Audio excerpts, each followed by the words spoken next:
नमस्कार मित्रों, बहुत बहुत स्वागत है आपका चैनल संकल्प एकेडमी पर। आज के इस वीडियो सेशन में शॉर्ट टॉपिक को लेकर के आई हूँ, जिसमें मैंने टीजीटी पीजीटी में हिंदी से एग्जाम देने वाले अभ्यर्थियों के लिए जो सोचा है उसको थोड़ा सा आप लोगों तक शेयर करना चाहूँगी। और वो बातें कौन सी हैं, कुछ बातें हैं यहाँ पॉइंट वाइज, जिनको सबसे पहले मैं आपको कुछ पॉइंट बता देती हूँ जिन पर हमें आज इस वीडियो में डिस्कस करना है। जैसे कि हमने पहले सिलेबस पे बात की थी, लेकिन अभी हम सिलेबस पे बात नहीं करने वाले हैं। कुछ 3-4 जो है मुख्य मुख्य बातें हैं जिन पर हम यहाँ बात करने वाले हैं। सबसे पहले तो पढ़ाई को लेकर के लोग बहुत कंफ्यूज रहते हैं। कैसे करें, कितना पढ़ें, कितने घंटे पढ़ें, कैसे जो है क्या रूपरेखा बनाएं। तो भाई देखो, ऐसा है कि रूपरेखा ही बनाते रहोगे तो टाइम हाथ से निकल जाएगा। रणनीति ही बनाते रहोगे तो हाथ से टाइम निकल जाएगा। टाइम निकलते हुए देर नहीं लगती। बिल्कुल जैसे मुट्ठी में कोई रेत पकड़ के खड़ा हो और फिर वो धीरे धीरे छूटती चली जाएगी, रेत की तरह समय जो है फिसलता चला जाएगा। तो ये चीज तो दिमाग से निकाल दो। पढ़ाई कैसे करनी है, क्या करनी है, कब करना है। बहुत सारे वीडियोस खंगाल लिए, बहुत सारे देख लिए, बहुत मोटिवेशन ले लिया। देखती हूँ लाखों लाख व्यूज जाते हैं मोटिवेशन के वीडियोज पर, और इससे कोई फायदा नहीं है। आप बस अपने लक्ष्य को टारगेट करें और पढ़ाई पर ध्यान दें।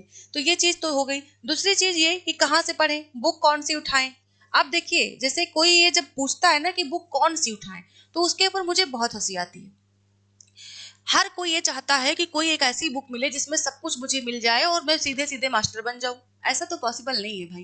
जैसे आप अगर नेट भी देते हो ना, तो नेट के लिए आपको कितने सारे उपन्यास, कितने सारे नाटक, कितनी सारी कहानियां, ये सब अलग अलग बुक उठानी पड़ती है। और उसके अलावा भी आपको पूरी कविता जो इकाई दे रखी है, कितनी सारी किताबों से अलग अलग जाके नोट्स बनाने पड़ते हैं।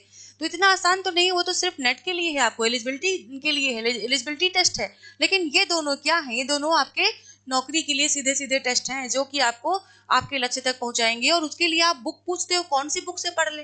तो भाई इसके लिए कोई एक पर्सनल बुक नहीं बनी है। मैं बता दूं, जो लोग बताते हैं 2 बुक पढ़ लो मात्र सक्सेस मिल जाएगी, 3 बुक पढ़ लो, 4 बुक पढ़ लो, यहाँ से पढ़ लो वहां से, कुछ नहीं ऐसा। जो आपको सही लगे। दूसरी चीज, गाइडेंस लेना जरूरी है अपने अनुभवी लोगों से। तो सबसे बड़ी चीज की जो जो ऑथेंटिक बुक है उनको लें, उनसे पढ़ें, थ्योरी वहां से पढ़ें। क्वेश्चन के लिए आपको मार्केट में किसी न किसी गाइड से हेल्प लेनी पड़ेगी, और तब जाकर के आप क्वेश्चन कर पाएंगे। प्रमाणिक उत्तर आप खुद से चेक करें। अपने जो है गुरु आप खुद बन जाएं। ये नहीं कि किसी के भरोसे बैठे रहें कि नहीं हमको बने बनाए खिचड़ी मिल जाएगी। बिल्कुल मिल सकती है, लेकिन उसके लिए पैसा खर्च करना पड़ता है। और लेकिन तब भी उस पर भरोसा इतना ना करें, आंख मूंद की भरोसा ना करें। अपने तथ्यों को, अपने उत्तरों को फिर से प्रामाणिक रूप से खुद से जांचें। दूसरी चीज, तीसरी चीज, आप लोग यहाँ कंफ्यूज रहते हैं कि जो है क्या टेस्ट सीरीज ज्वाइन करने से जो है हमारा सिलेक्शन हो जाएगा। टेस्ट सीरीज, ठीक है, टेस्ट सीरीज क्या होती है? एक मिनट, यहाँ पर थोड़ा सा ये बुक था, इसको देखें। टेस्ट से क्या होता है? टेस्ट का मतलब क्या होता है? अभ्यास, प्रैक्टिस, अभ्यास, प्रैक्टिस, ये होता है आपके टेस्ट का मतलब। टेस्ट कब देते हैं? जब हम किसी चीज के लिए तैयार होते हैं। पता चला टेस्ट पहले से देना शुरू कर दिया, तैयार हम बिल्कुल नहीं है, तो क्या आएगा हाथ में? निराशा। और आसान्वित रहना सबसे बड़ा जो है किसी भी परीक्षा के लिए सबसे बड़ा कदम है, सबसे बड़ा पहलू है आसान्वित रहना, यानी कि सकारात्मक रहना। तो जब सकारात्मक ही नहीं रहेंगे, बार बार जो है टेस्ट दे करके अपने आप को कम आंकेंगे, तो कैसे होगा? नहीं होगा। यानी कि पहले आपको पढ़ाई करनी है, किसी भी टॉपिक को पढ़ना है, कोई भी बुक उठानी है, बुक थ्योरिकल पढ़ी, फिर उसकी प्रैक्टिस जो उससे क्वेश्चन दिया ऑब्जेक्टिव उनको करना है, फिर टेस्ट पे जाना है। और अभ्यास उसी को कहते हैं। अगर कोई चीज आपको नहीं याद हो रही तो बार बार इसको जो टेस्ट दें, बार बार अभ्यास करें, जिससे कि आपको याद हो जाए। अब इसके लिए तो आप लोग वही पंक्ति याद करते होंगे बार बार की, करत करत अभ्यास ते जड़मत होत सुजान, रसरी यावत जातते सिल पर परत निशान। जब एक पत्थर पर निशान रसरी छोड़ सकती है, पत्थर की औकात देखिए और रसरी की औकात देखिए। लेकिन रसरी जो बिल्कुल नाजुक नाजुक धागों से बनी है, लेकिन वो पत्थर पर निशान छोड़ने की ताकत रखती है। तो क्या आप अपने कोमल मन पर, आपके अपने कोमल मस्तिष्क पर ये जो है टेस्ट, जो ये क्वेश्चन है, उनको नहीं अंकित कर सकते? बिल्कुल अंकित कर सकते हैं। आपका तो इतना मन जो है कोमल, इतना दिमाग कोमल है, मस्तिष्क कोमल है, और उस पर क्या ये क्वेश्चन नहीं अंकित होंगे? बिल्कुल होंगे। तो इसके लिए टेस्ट करना है। चौथी चीज कि अब उसके बाद सब कुछ हो गया तो टाइम मैनेजमेंट है ना।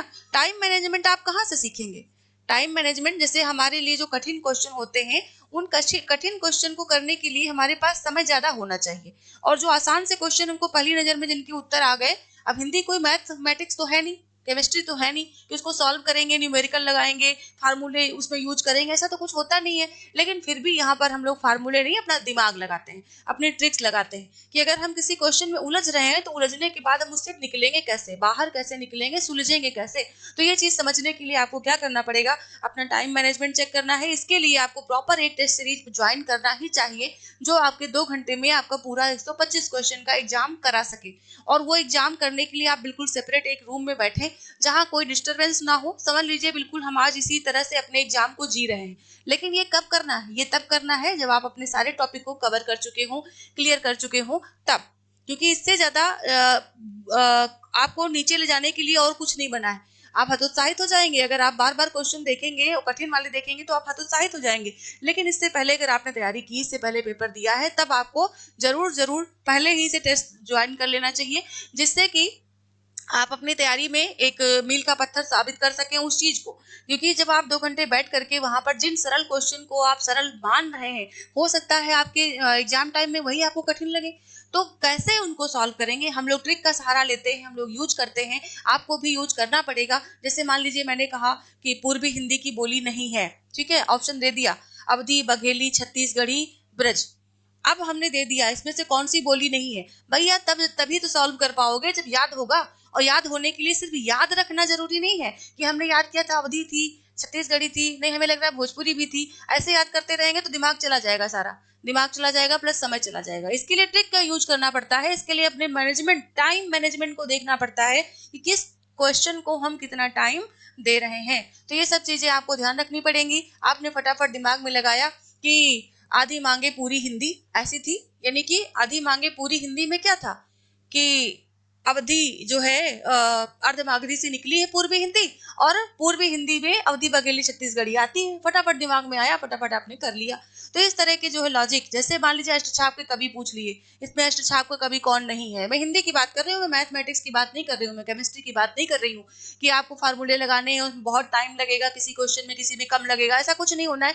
आपको अपने दिमाग में इन चीजों को बिठानी है। अलंकार का क्वेश्चन आ गया, अलंकार के लिए आप पूरी परिभाषा रटी, अब लगे सोचने परिभाषा कि श्लेष अलंकार है तो क्या क्या होगा। अरे मैं कह रही हूँ एक शब्द में याद कर लीजिए, एक छोटे से वाक्य में याद कर लीजिए, कैसे नहीं याद होगा कि शब्द एक अर्थ अनेक, श्लेष क्या है, शब्द एक अर्थ अनेक। और इसके अलावा अगर हम बात करें उसकी यमक की, यमक में क्या होता है, यमक में शब्द अनेक और अर्थ अनेक, यानी कि एक ही शब्द 2 बार प्रयुक्त होगा, उसके अर्थ अलग अलग। तो जब छोटी छोटी परिभाषाओं से हमने छोटे छोटे ट्रिक बना लिए और उनके माध्यम से याद कर रहे हैं, तो हमारा टाइम मैनेजमेंट यानी कि टाइम बचेगा और हमारा जो है एक्स्ट्रा टाइम भी खर्च नहीं होगा और क्वेश्चन गलत होने के चांसेस भी कम रहेंगे। तो इन सब चीजों को फॉलो करिए, ना कि इन सब चीजों पे समय बर्बाद करें कि कौन सी बुक पढ़ें, कैसे पढ़ाई करें, कैसे टेस्ट दें। कुछ नहीं, आप जो है पढ़ाई करके बस अपने थ्योरी को पढ़िए, प्रैक्टिस लगाइए, उसी बुक में लगाइए। हर थ्योरी के बाद एक प्रैक्टिस बुक दी हुई होती है, क्वेश्चन दिए गए होते हैं, उसी को लगाइए। अगर नहीं है तो कोई भी मार्केट में ऐसी बुक आप खोज लीजिए जिसमें कि हर टॉपिक से क्वेश्चन आपको मिल जाए, जितना भी सिलेबस है आपका, और उसी के क्वेश्चन लगाइए। उसके बाद में आपको जरूरत पड़े तो टेस्ट सीरीज ज्वाइन करिए, और या तो और हेल्प के लिए आप कोर्स भी ज्वाइन कर सकते हैं, किसी का कोर्स भी ज्वाइन कर सकते हैं, टेस्ट भी ज्वाइन कर सकते हैं। कोई दिक्कत नहीं है भाई, बार बार मौके नहीं मिलते एग्जाम के लिए, बार बार मौके थोड़ी ना मिलेंगे। एक बार हम सोच लेंगे हम 3,000 बचा लेंगे, 6,000 बचा लेंगे, अरे उनके उनसे क्यों पढ़े, फला से क्यों पढ़े।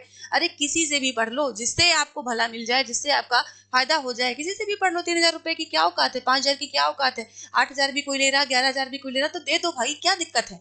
वो उसका अनुभव कितना महंगा होगा, फ्री में तो कोई नहीं देता ना किसी को कुछ भी। तो आप वहां से ले सकते हैं, कुछ भी ले सकते हैं। इसके अलावा मेहनत कर रहा है कोई, टीम वर्क कर रहा है, तभी आपको क्वेश्चन प्रोवाइड करा पा रहा है, तो फ्री में कोई भी नहीं दे पाएगा। तो ये सब चीजें ध्यान रखें, और इसके साथ साथ अपने बहुत सारे एक्स्ट्रा दिमाग को दूर रखें, सिर्फ और सिर्फ पढ़ाई पर फोकस करें। पढ़ाई भी ऐसी होनी चाहिए जो आपको लक्ष्य दिला दे, आपकी मेहनत को सफल बना दे, सकारात्मक बना दे, ना कि निराशा दे दे। ठीक है, क्वेश्चन करके आपको निराश नहीं होना है और अपनी उम्मीदों को और बढ़ाना है, आशाओं को और बढ़ाना है। सोते समय एक बार ध्यान रखनी है कि सपने देखना है कि मेरा सिलेक्शन हो गया। जगते समय आपको ध्यान देना है उठते ही कि आज मेरा टारगेट ये होना चाहिए, मुझे इतना पढ़ना है। आप यकीन नहीं मानेंगे, जब सोने चलती थी ना, क्वेश्चन जब इस तरह से लगाती थी मैं, जब आपको जैसे बता रही हूँ, सोते सोते भी दिमाग में आता था, अच्छा तो जायसी कहाँ के थे, अच्छा तो अमीर खुसरो को और क्या कहा जाता है, तास्के हिंद कैसे होता है, तासे हिंद क्या है। अच्छा हिंद, एक क्वेश्चन आया था 16 में, एक क्वेश्चन आया था हिंदे तूतीय हिंद, तूतीय हिंद, तोता ये हिंद, और ऐसे कुछ करके क्वेश्चन था। अब ये बार बार दिमाग में नहीं गूंजता है कि मैं हिंदुस्तान की तूती हूँ। ये अमीर खुसरो का वाक्य है कि मैं हिंदुस्तान की तूती हूँ, मुझसे हिंदवी में बात करनी हो तो हिंदवी में करो, ऐसे ही उन्होंने बोला। तो वो तूती शब्द दिमाग में रिवीजन के टाइम में ऐसे गूंज रहा था। क्वेश्चन आया, तोताई हिंद कहते हैं कि तूतीय हिंद कहते हैं। हमने लगा दिया उसी कथन को देख करके। अंत में आयोग को मानना पड़ा कि ये तूतीय हिंद था, तोताई हिंद नहीं था, मानना पड़ा। तो ऐसे ही जब आप किसी चीज का चिंतन करेंगे, मनन करेंगे, तो आपको चीजें तैयार होती जाएंगी। जरूरी नहीं है कि सामने वाला आपसे बहुत योग्य हो, लेकिन हो सकता है उसके पास अनुभव इतने हो कि आप उसको शेयर करें और आपका सिलेक्शन हो जाए। तो इस चीज को ध्यान रखना है। अपने आप से कम किसी को नहीं आंकना है। सामने अगर कोई सिलेक्टेड व्यक्ति है, यानी कि आपसे ज्यादा ही था। जो लोग गलत फहमी में जीते हैं कि नहीं हमें ज्ञान उनसे ज्यादा था लेकिन उनका सिलेक्शन हो गया, मेरा नहीं हुआ, तो गलत फहमी में जीते हैं। अगर आपको ज्ञान ज्यादा था तो आप उसकी जगह पे होने चाहिए थे, नहीं हुए, इसका मतलब कहीं कमी रह गई। तो उस कमी को दूसरे लोग दूसरे ऊपर थोपते हैं, आप उनमें से नहीं रहिए, आप बचिए। आप जो है अपने टाइम को दूसरों पे थोपने वाला मत बनाइए, किसी भी तरह की कोई गुंजाइश मत रखिए अपने बहाने बनाने में। बाद में हम क्या बहाने बनाएंगे, नहीं होगा तो क्या बहाने बनाएंगे। आप हर तरह से बस ये सोचिए कि होगा और निश्चित होगा। Thank you.